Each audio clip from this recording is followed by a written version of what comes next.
로마서 12장 1절에서 마지막 절까지 우리 함께 말씀을 읽겠습니다.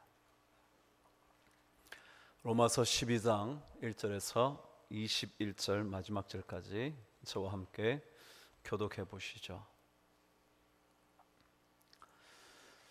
그러므로 형제들아, 내가 하나님의 모든 자비하심으로 너희를 권하노니 너희 몸을 하나님이 기뻐하시는 거룩한 산 제물로 드리라. 이는 너희가 드릴 영적 예배니라.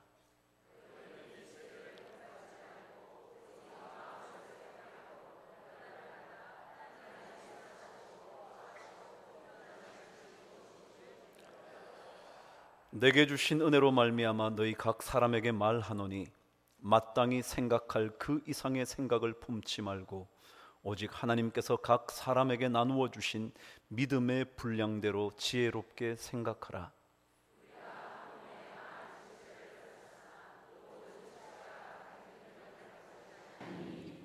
이와 같이 우리 많은 사람이 그리스도 안에서 한 몸이 되어 서로 지체가 되었느니라.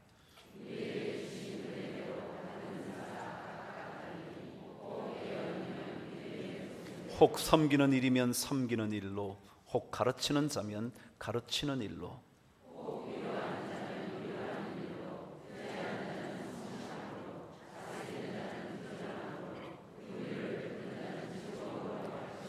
사랑에는 거짓이 없나니 악을 미워하고 선에 속하라.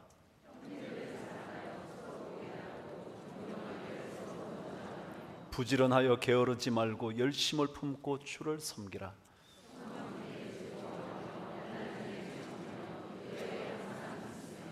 성도들의 쓸 것을 공급하며 손대접하기를 힘쓰라.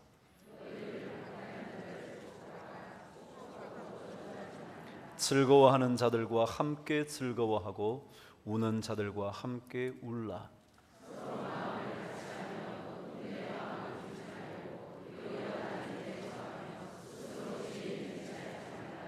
아무에게도 악을 악으로 갚지 말고 모든 사람 앞에서 선한 일을 도모하라.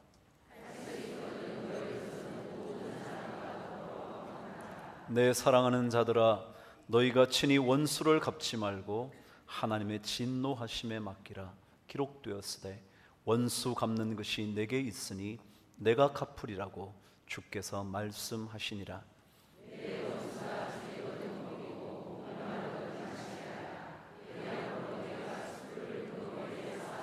함께 읽으실까요? 악에게 지지 말고 선으로 악을 이기라. 아멘. 말씀을 읽는 것만으로도 능력이 될 줄 믿습니다. 오늘 여러분과 함께 로마서 12장 말씀을 묵상하게 될 텐데, 전체를 한번 이렇게 그림을 그려보시죠. 로마서의 말씀이 우리에게 어떻게 전해지는지 그림을 한번 그려보시면 좋을 것 같습니다. 여러분, 오늘 우리 예배 드리기 위해서 왔죠? 주님 앞에 온전한 예배를 드리기 위해서 이 안식일에 여러분이 찾아오셨습니다. 간간히 말씀드리지만 예배를 보러 오신 것은 아니죠. 남들이 예배 드리는 것 구경하기 위해서 여러분이 오신 것은 아닐 겁니다. 그래서 우리는 예배를 본다는 말을 쓰지 않는 것이 더 좋지 않을까 말해보는 거죠. 왜냐하면 예배는 내가 직접 드리는 거거든요. 근데 예배를 드릴 때 구약시대는 이것을 가리켜 제사라 그렇게 말을 했습니다. 지금 우리는 예배를 드린다고 말하지만 구약시대의 용어 하나를 끄집어 온다면 그것은 바로 제사였습니다. 근데 그 제사에는 반드시 제물이 있었습니다. 제사에 드려지는 제물이 있었던 거죠. 다시 말하면 오늘날에도 예배를 드리는 자들에게 하나님은 제물을 요구하시는 겁니다. 그런데 한번 생각해 보시죠. 그 옛날에는 제물이 동물들이었습니다. 소나 양이나 그것이 되지 않으면 적어도 집 비둘기든지 작은 새든지 심지어 그것조차 불가능하다면 곡식을 아주 아름답게 갈은 그것을 하나님께 제물로 바쳤습니다. 그래야 제사가 예배가 이루어졌기 때문에 그렇습니다. 그렇다면 오늘날 여러분과 제가 주님 앞에 예배를 드릴 때 과연 무엇으로 제물을 삼아 올려드릴 것인가? 헌금일까요? 저는 그것만은 아닐 것 같습니다. 왜냐하면 초대교회의 사도 바울은 우리들에게 제사를 드릴 때, 예배를 드릴 때 제물이 필요한데 그 제물이 어떠한 것인가를 12장 1절에서 분명하게 밝히고 있기 때문에 그렇습니다. 저와 함께 1절을 읽겠습니다. 시작. 그러므로 형제들아, 내가 하나님의 모든 자비하심으로 너희를 권하노니 너희 몸을 하나님이 기뻐하시는 거룩한 산 제물로 드리라. 이것이 너희가 드릴 영적 예배니라 그랬습니다. 드릴 제물이 있는데 그 제물이 무엇라고 설명하느냐면 너희 몸이라는 것입니다. 자, 그렇다면 여러분과 제가 오늘 여러분의 몸, 저의 몸을 죽여 하나님께 바치겠습니까? 아닙니다. 왜냐하면 오늘 성경은 죽여서는 안 된다고 말합니다. 왜냐하면 오늘 성경은 너희가 드려야 하는 제물은 살아있는 제물이어야 하기 때문에 그렇다는 겁니다. 산 제물이라는 겁니다. 옛날에는 동물을 죽였습니다. 산 비둘기, 집 비둘기 잡아 죽였습니다. 그런데 지금은 우리 몸을 드리는데 우리를 죽일 수가 없습니다. 그것만이 아니라 성경은 살아있는 제물을 드려야 된다고 말합니다. 그래서 성경은, 영어 성경은 living sacrifice, living, 살아있는 희생 제물 드리라는 겁니다. 그 살아있는 제물을 드려야 그것이 영적으로 하나님께서 받으실 만한 예배가 되고 제사가 된다고 말합니다. 자, 그렇다면 여러분, 어떻게 살아있는 제물을 드릴까요? 여러분과 저는 날마다의 인생을 살아갑니다. 살아있는 거죠.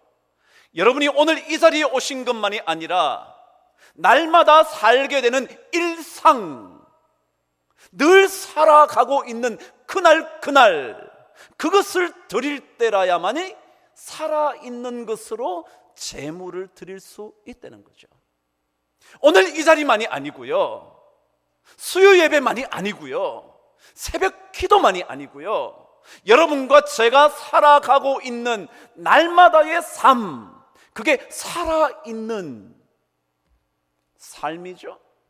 그것을 하나님께 제물로 드려야 그것이 영적인 예배가 된다. 그래서 제가 오늘 설교 제목을 이렇게 잡았죠. 삶을 영적 예배로 그랬습니다. 삶, 살아있는, 오늘 말씀대로 산 제물, 그게 살아있는 제물, 여러분이 살고 있는 이 날, 그날 날마다를 하나님께 제물로 올려드릴 때 그것이 주님께서 받으실 만한 영적인 예배가 된다라는 겁니다. 자, 그렇다면 살아있는 날마다를 드린다는 것, 영적 예배를 드린다는 것은 도대체 무슨 의미일까? 오늘 성경 2절은 우리들에게 이렇게 설명을 덧붙여 줍니다. 시작. 너희는 이 세대를 본받지 말고 오직 마음을 새롭게 함으로 변화를 받아 하나님의 선하시고 기뻐하시고 온전하신 뜻이 무엇인지 분별하도록 하라. 변화를 받아서, 다시 말해 우리가 예수를 믿음으로 말미암아 영혼의 변화를 받아서 주님 앞에 살아있는 제물로 드리는 영적 예배는 뭐냐 하면, 날마다 살아가는 삶의 순간순간마다 하나님께서 선하다고 말씀하시고 기뻐하시고 온전하신 뜻이 무엇인지를 찾아가는 삶을 드릴 때 그것을 영적 예배라 그런다. 다시 말하면 오늘 예배를 마치고 여러분이 댁으로 어디론가 가실 텐데 그 살아가는 삶의 순간에 하나님께서 선하다고 말씀하시는 것은 뭐지? 기뻐하시는 것은 어떤 거지? 그리고 주님께서 온전하다고, 부족함이 없다고, 모자람이 없다고 말씀하시는 것은 어떤 것이지? 라고 분별하기 위하여 삶의 순간을 살아가는 것을 가리켜 영적인 예배라 그런다. 여러분과 제가 삶의 발걸음을 옮기는 순간순간마다, 어떤 일을 결정해야 하는 순간순간마다 하나님께서 선하다고 그러실까? 이 결정과 이 생각과 이 행동이 하나님이 기뻐하시는 것일까? 그리고 주님께서 보시기에 저울에 달아 모자람이 없다고 말씀하시는 그런 것일까? 라고 생각하며 고민하며 분별해내어 그 결정을 하고 살 때 그것을 가리켜 살아있는 제물로 드리는 영적인 예배라 그런다. 그런 거예요. 그렇다면 하나님께서 선하다고 말씀하시고 기뻐 받으시고 그리고 온전하신 뜻은 무엇일까? 그것을 오늘 성경 로마서 12장 3절부터 마지막 절까지 적어 놓은 거예요.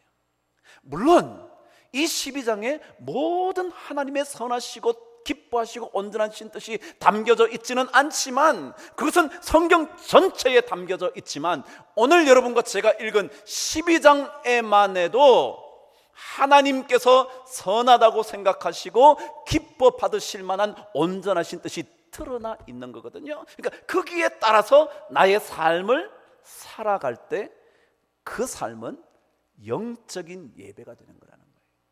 그래서 오늘 주님께서 선하고 기뻐하시고 온전하신 뜻이 무엇인지 몇 가지를 한번 발견해 보시죠.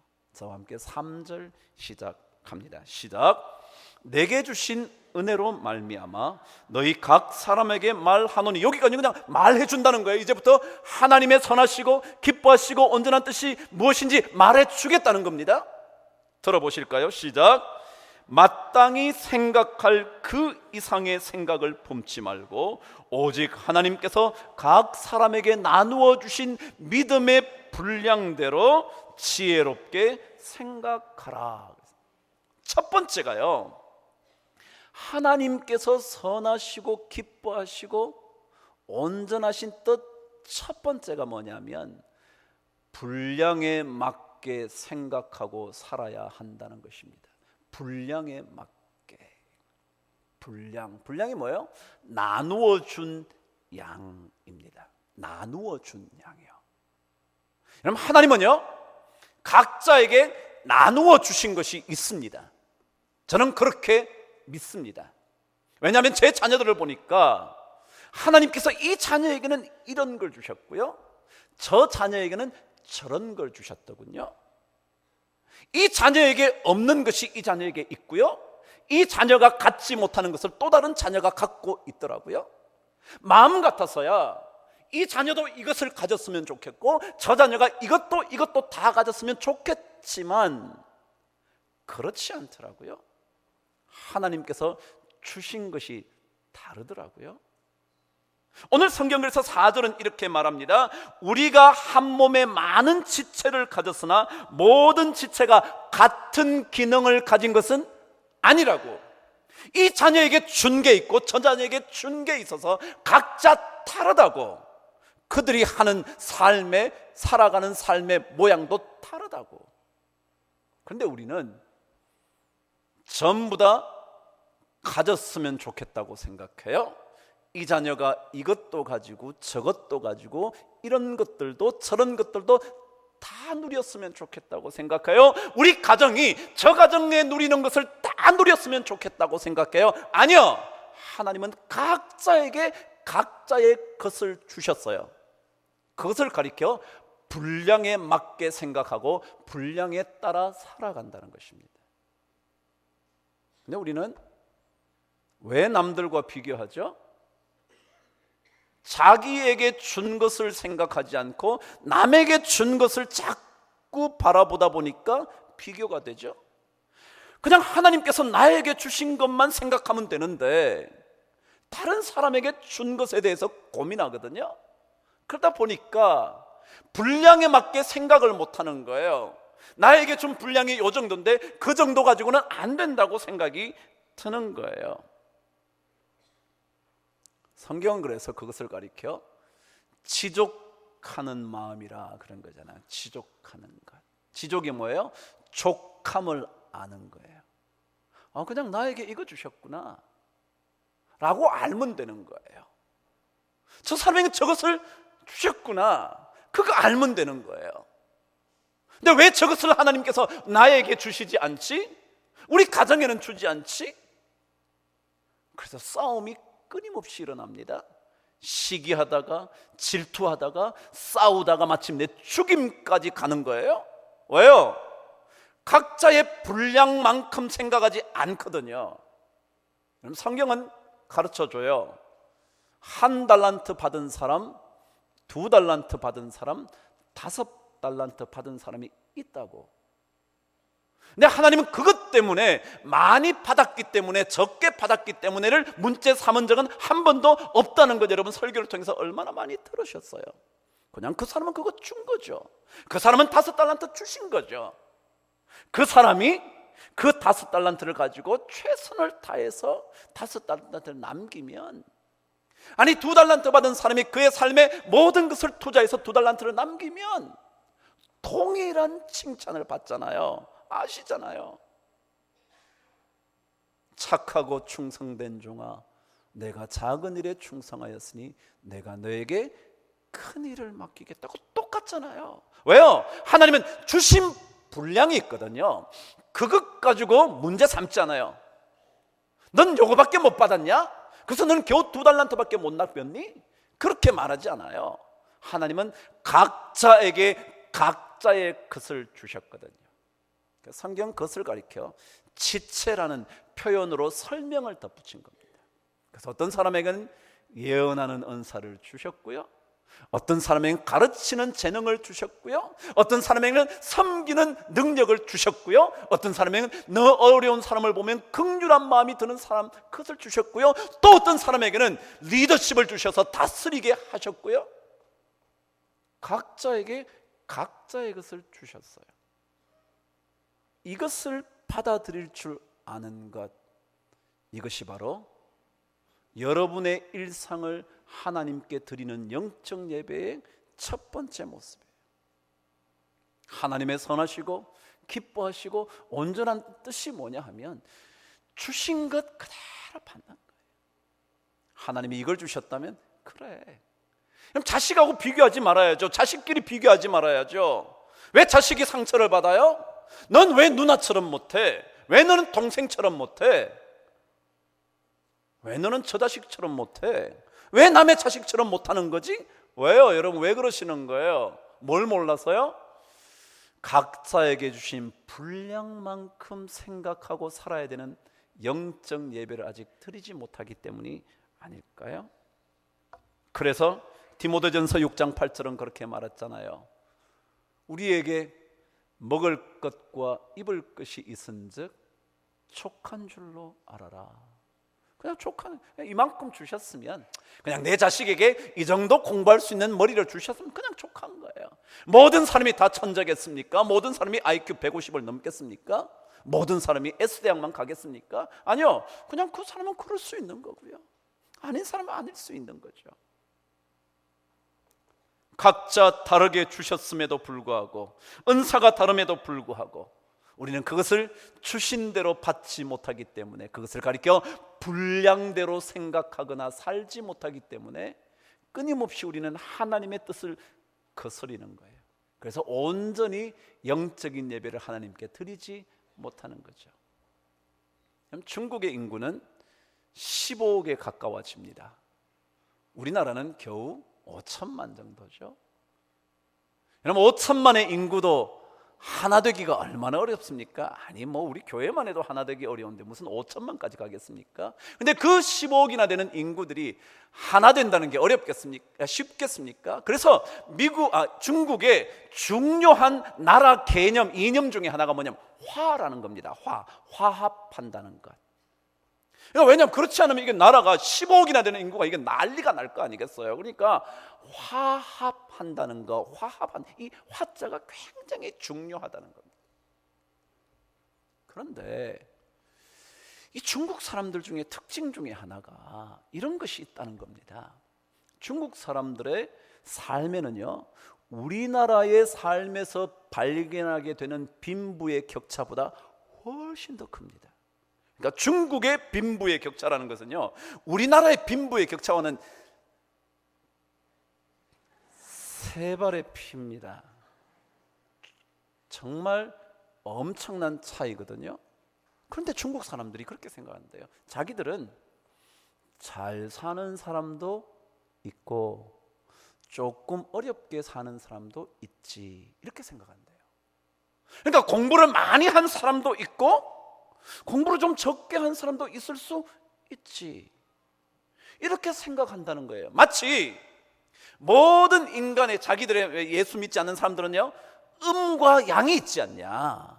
음양의 개념으로 봐도 양이 있으면 뭐가 있다고요? 음지가 있다.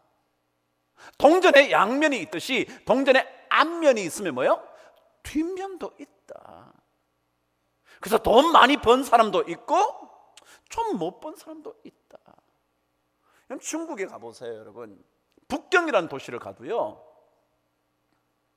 너무너무 우리가 볼 때 불쌍하게 보이는 사람이 많아요. 집이 더우니까 전부 다 위통 벗고요, 남자 여자는요 내복만 탁 입고요, 그 길거리 나와요. 집에 에어컨이 없으니까 다 벗고 나와서 그냥 그늘 밑에 이렇게 앉아 있어요. 우리 같으면 어떻게 해야 돼요? 대통령 물러가라. 우리 이렇게 더운데도 이 가난한 사람 돌보지 않는 이런 나라는 없어야 돼. 그러잖아요, 우리는요. 근데 그 사람들은요, 전부 다 벗고 나가지고 왔다 갔다 그냥. 그래서 그 사람들은 그들의 민족의 국가의 이념 중에 구동존이라는 말을 자주 씁니다. 시진핑 주석도 그렇게 자주. 구존동이, 구자는 구할 구자, 동자는 같을 동자, 존자는 존재하다, 살아있다, 존재할 존자, 이자는 다를 이자. 우리가 한 나라를 위하여 하나 되어야 되지만, 구동, 그죠? 하나를 동일하게 만들어 가야 되지만 서로 다르게 존재한다는 겁니다. 부자는 부자대로 존재하고 가난한 사람은 가난한 사람대로 존재한다. 그게 구동촌입니다. 그래서 그 15억이 그런 대로 살아갈 수 있다는 겁니다.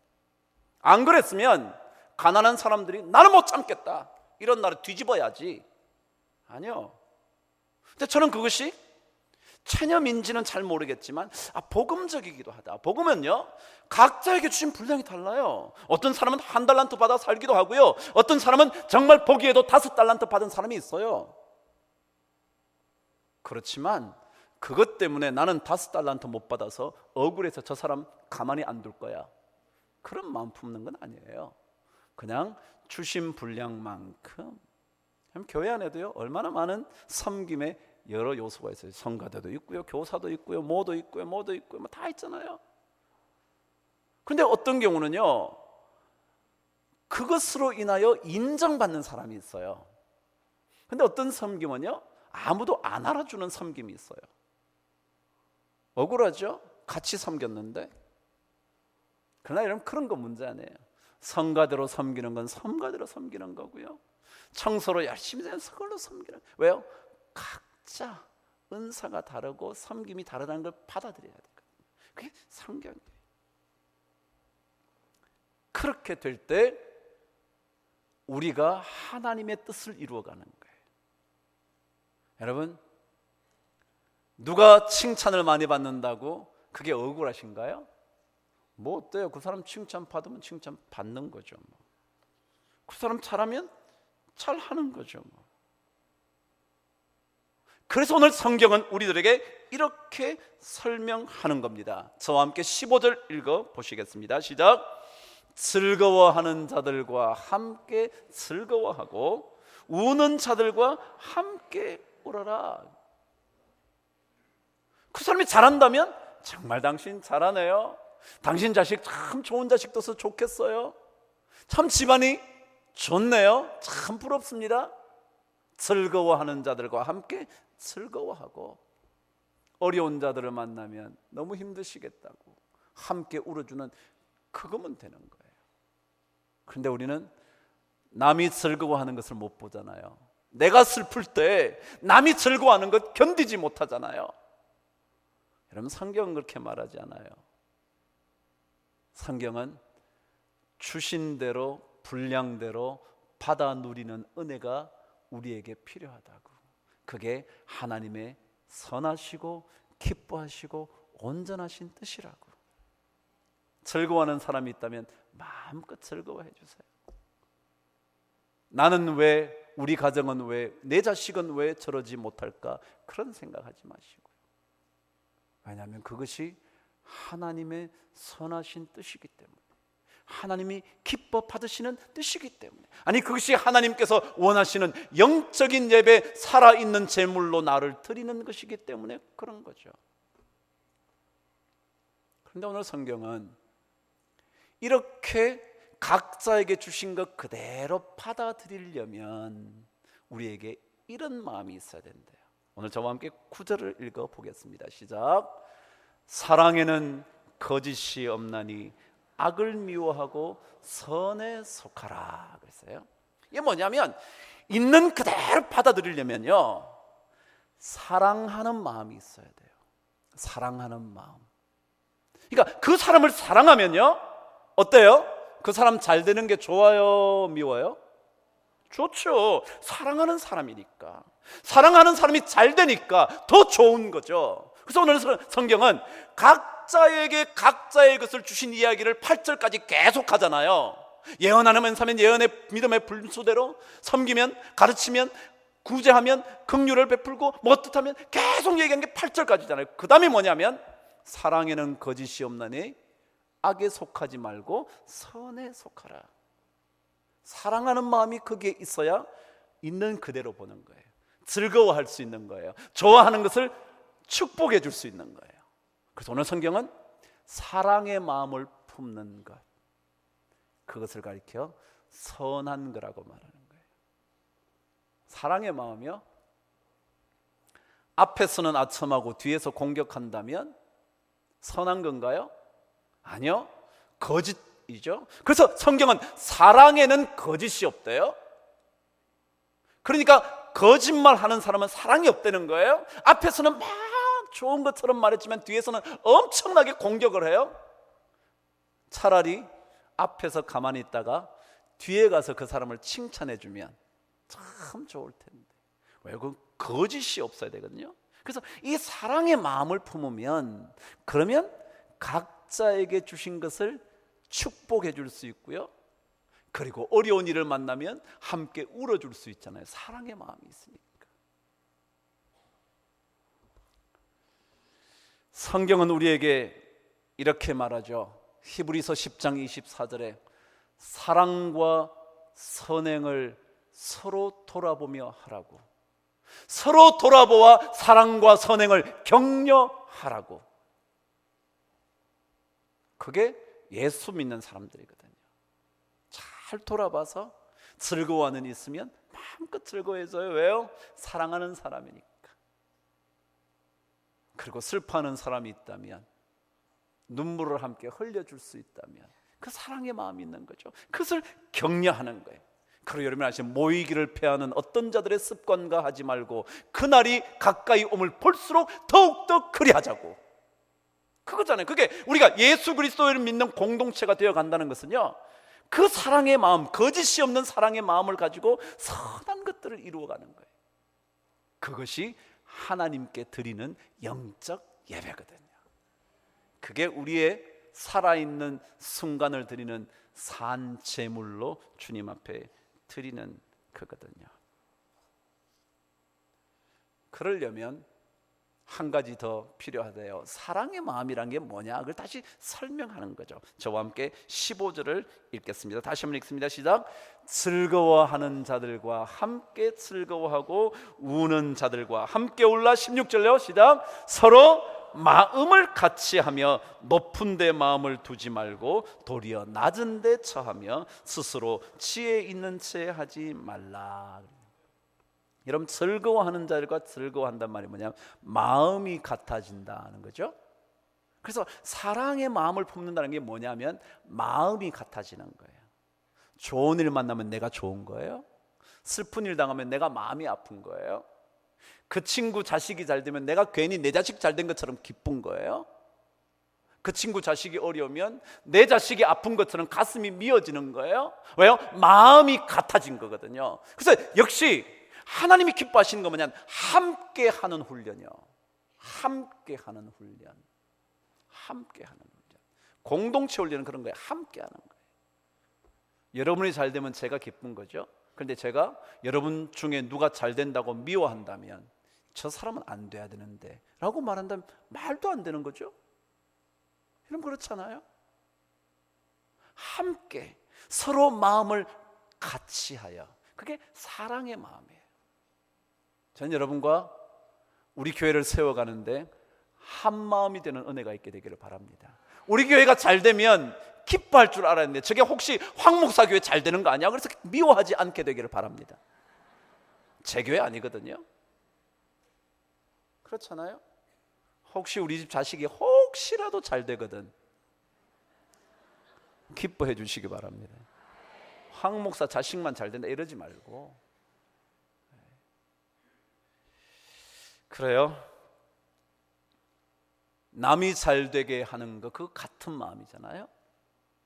일본의 뇌과학자가 이름이 나카노 노부코라는 박사래네요. 그분이 인생에 좋은 습관이 있다는 거예요. 습관, 좋은 습관이요. 한번 들어보실래요? 어떤 습관을 가지면 좋은가? 첫 번째, 자기 자신을 소중히 여겨라 그랬어요. 이게 진짜 좋은 습관이래요. 여러분 어떠세요? 여러분 자신이 소중하다고 생각하시나요? 아니면 나는 왜 이렇게 됐지? 나는 왜 이렇게 이런 부모를 만났지? 나는 왜 하필이면 이런 남편을 만나서 내 인생이 이렇게 고생스럽지? 나는 저런 자식 만나서 내 인생이 평생토록 이렇게 고통스럽지? 생각하셔서 여러분 자신이 보잘것없이 귀중하지 않은, 소중하지 않은 존재처럼 느껴지실 때 있나요? 여러분, 좋은 습관은요, 나를 소중히 여기는 거예요. 주님이 나를 소중히 여기셨잖아요. 주님도 그런 얘기 하신 것 기억나시나요? 내 이웃을 내 몸과 같이 사랑하라. 그게 뭐예요? 나를 사랑하는 게 중요하거든요. 나를 사랑해야 뭐예요? 남을 사랑할 마음이 생기거든요. 나는 보잘것없어서 나 같은 사람 필요 없는데 남 사랑하기가 쉽나요? 그러니까 자기가 자기를 존중히 여기는 자존감이 있어야 남을 사랑할 수 있어요. 나는 너무 비참한데 저 사람 어떻게 사랑해요, 여러분? 그러니까 주님 말씀도요, 남 사랑하라는 것은 자기를 먼저 소중히 여겨야 돼요. 왜? 하나님께서 우리를 얼마나 소중히 여기셨는데 너는 보배로운 존재라고 말씀하시는. 그러니까 자기를 소중하게 여겨야 되는데 그게 좋은 습관이래요. 여러분, 혹시라도 이 자리에 남편 잘못 만났다고 생각하시는 사람들, 여러분 생각 바꾸세요. 그 남편과 관계없이 여러분은 참 소중한 분이에요. 자식 때문에 아직까지도 인생에 멋진 날을 보지 못했다고 생각하시는 분이 계시다면 여러분 생각 해보세요. 여러분은 여전히 소중한 분이에요. 두 번째 뭐라 그랬냐면 어려운 순간에도 그 어려움으로부터 도망치지 않고 어려움을 해결하려고 마주칠 수 있는 그 사람, 마주서서 그 어려움을 해결할 수 있는 습관이 좋은 습관이래요. 우리 그러잖아요. 어려움만 생기면 왜 이렇게 됐지? 왜 이렇게 됐지? 하필이면 왜 이래? 그러는 사람이 아니라 이걸 어떻게 이길 수 있지? 이거 극복하면 더 멋진 일이 있을 텐데? 라고 생각하면서 어려움을 어떻게 뛰어넘을까를 고민하고 믿음의 사람이라면 기도하고 하나님께 매달리고 이런 사람이 좋은 습관을 가졌다는 거예요. 세 번째, 좋은 사람과 어울리는 게 좋은 습관이래요. 어떤 사람은요, 하여간 남 욕하는 사람하고 만났다면 남 욕해요. 그게 신나가지고 막 시간 가는 줄 몰라. 여러분, 그런 거는 좋은 습관이에요. 좋은 사람과 만나세요. 좋은 생각하는 사람, 아름다운 것을 꿈꾸는 사람, 믿음의 길을 선택하는 사람, 만나면 그래도 감사할 줄 아는 사람. 당신 만나서 너무 좋다고, 야 우리 그 교구 안에 당신이 있어, 우린 진짜 기분 좋다고. 여러분, 좋은 사람과 어울리는 게 좋은 습관이래요. 우리 교인들은 전부 다 좋은 사람이 먼저 되셔서 만나고 싶은 사람 되기를 간절히 축복합니다. 네 번째예요. 뚜렷한 목표와 꿈을 가지고 그 꿈이 이루어지는 날을 늘 생각하면서 사는 습관. 좀 목표를 가졌어요. 그 꿈을 가졌어요. 그 꿈이 이루어지는 그날을 늘 생각하면서 그렇게 살아가는 습관. 그것을 위해서 더 땀을 흘리고, 이렇게 되면, 더 땀을 흘리면 이렇게 되겠지, 그런 거예요. 그런데 이 사람이 마지막 5번째를 이렇게 얘기를 했습니다. 자신은 물론 남의 행복까지 포함된 긍정적인 바람을 가지고 사는 습관. 다시 한번요. 나만이 아니라 남의 행복까지도 포함한 긍정적인 바람. 내가 잘 돼야 되는 것처럼 저 사람도 잘 되기를 원하는, 나도 행복한 건 물론이지만 저 사람도 행복하기를 바라는 긍정적인 소원, 그것을 갖고 사는 것이 참 좋은 습관이래요. 그런데 그분이 이렇게 얘기했습니다. 그런데 이 5가지 중에서 최고의 습관은 남이 잘 되기를 바라는, 남의 행복을 꿈꾸는 그런 습관이 최고의 습관이다. 남이 행복해지는 것을 습관화하는 게 최고라는 거예요. 그게 자기를 가장 멋진 인생으로 바꿀 수 있는 최고의 것이라는 거예요. 뇌과학자 얘기예요. 안 들어도 그뿐이에요. 그런데 성경은 그렇게 말해요. 즐거워하는 자들과 함께 즐거워하는 게 뭐냐, 남의 행복이 내 행복 같은 거예요. 저 사람 잘 되니까 너무 좋은 거예요. 저 집사님 잘 되니까 진짜 잘 됐다, 집사님 진짜 잘 됐다. 저는 저에게 사업이 잘 되도록 기도를 부탁한 사람들은 반드시 기도합니다. 저한테 부탁하십시오. 안 한 사람이 있더라고요. 저 그래요. 제가 기도한다고 되겠어요? 모르죠. 그러나 그죠? 근데 저에게, 목사님, 저희 사업체는 저희 힘으로 안 됩니다. 목사님 꼭 좀 기도해 주십시오. 그런 사람이 있더라고요. 저 그 사람 반드시 기도합니다. 제가 반드시 기도합니다. 그럼 여러분 자녀들이요? 그래요. 제가 무슨 대단한 기도의 능력자도 아니지만 여러분 저에게 자녀 기도 부탁하세요. 저는 그 자녀를 기억하면서 기도합니다. 그리고 그 자녀가, 제가 기도한 그 자녀가 잘 되면 너무너무 기쁠 것 같습니다. 왜요? 제가 기도했으니까. 제가 여러분의 사업체를 위해서 열심히 기도했는데 잘 되면 제가 기쁠까요? 안 기쁠까요?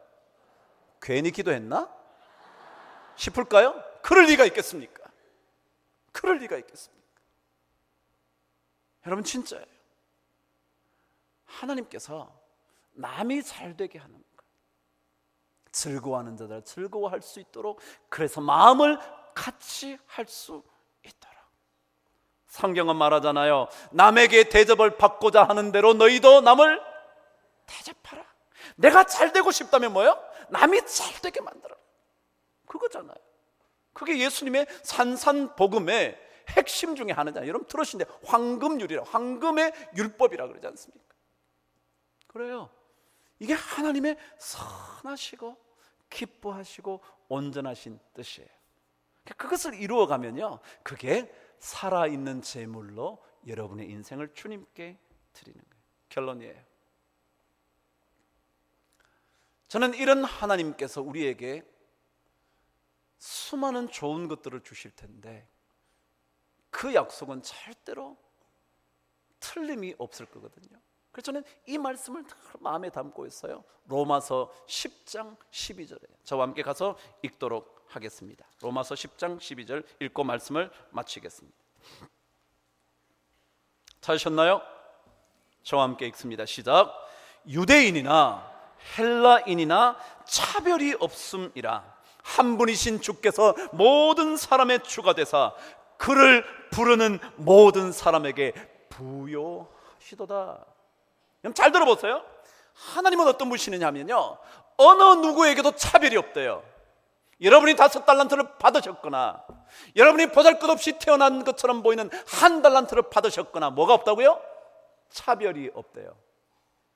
똑똑한 사람들이나 머리 나쁘다고 생각되는 사람들이나 야만인이나 지식인이나 하나님의 선택되었다고 생각한 유대인이나 버림받았다고 생각된 이방 헬라인이나 하나님께는 뭐가 없다고요? 차별이 없다. 그리고 뭐라 그랬냐면, 한 분이신 주께서 모든 사람의 주가 되사 그를 부르는 모든 자에게 부요하시도다. 여러분과 제가 하나님의 이름을 부르면 하나님은 그 이름을 부르는 자들에게 대하여 뭐라고요? 풍요로운 하나님으로 나타나시겠다는 거예요. 믿으세요? 저는 믿어요. 하나님은요, 차별이 없어요.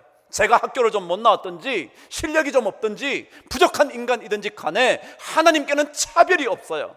대신 그분의 이름을 불러야 돼요. 하나님의 이름을 부르는 자에게는 뭐예요? 그분은 부요하시도다. 히브리서 10장 23절 저와 함께 가겠습니다. 이것만 읽고 말씀 마칩니다. 히브리서 10장 23절. 저는 제 노트에 다 적어놔서 찾을 필요가 없지만 제가 찾습니다. 한번 읽어보시죠. 10장 23절. 여러분이 조금 전에 들으신 서로 돌아보아 사랑과 선행을 격려하며 라는 말씀 바로 앞에 있는 말씀입니다. 읽으실까요? 시작. 또 약속하신 이는 미쁘시니 우리가 믿는 도리의 소망을 움직이지 말며 굳게 잡아라 그랬어요. 여러분, 약속하신 하나님은 뭐 어떤 분이라고요? 미쁘신 분이래요. 믿을 만한 분이라고요. 그러니까 우리가 붙잡고 있는 이 도리의 소망, 우리가 듣게 된 이 하나님의 말씀의 소망, 이걸 흔들리지 말고 굳게 잡아라. 왜냐하면 하나님은 신실하신 분이시거든요. 그를 부르는 모든 자들에게 어떤 분이라고요? 부요하신 분이거든요. 그래서 저는 우리가 어떤 것을 받았든지, 여러분과 제가 어떤 것을 각자에게 주신 것을 여러분이 받게 되셨는지 모르지만 하나님은 그 각자에게 주신 것 때문에 차별하시는 분은 절대 아니거든요. 내 자식이 좀 공부를 못해도요, 우리 남편이 비록 탁월한 능력이 없어도요, 하나님은 차별이 없거든요. 대신 그분의 이름을 부르는 자가 되면 그분은 누구에게든지 부요하신 분으로 찾아오실 거거든요. 약속하신 이는 미쁘시니 우리가 믿는 도리의 소망을 흔들리지 말고 굳게 잡으라고. 저는 그때 하나님께서 여러분 모두에게 부요하고 풍요로우신 분으로 찾아오실 것을 저는 믿습니다. 여러분, 하나님께 영적 예배를 우리가 드려야 되지 않겠습니까? 하나님의 선하시고 기뻐하시고 온전하신 뜻이 무엇인지를 분별하는 인생 되어야 되지 않겠습니까? 여러분의 날마다 살아있는 그 순간을 제물로 드려 살아있는 제물을 주님께 드림으로 영적인 예배를 멋지게 드리는 우리 모든 성도 되시기를 주님의 이름으로 축원합니다. 기도하겠습니다. 하나님 아버지, 감사합니다. 좋은 인생 살고 싶습니다. 하나님, 우리에게 주신 어떤 것이든지 간에 주께서 주신 줄 알고 분량대로 생각하고 분량대로 살아가는 우리 모두가 되게 하여 주시고, 주의 이름을 부를 때마다 부요하신 분으로 찾아오실 하나님을 꼭 만나게 하여 주시옵소서. 남들 가진 것 때문에 가슴 아리하지 말게 하여 주시고, 주신 것 마음껏 누릴 수 있는 우리 모두가 되게 하여 주옵소서. 예수님 이름으로 기도드립니다. 아멘.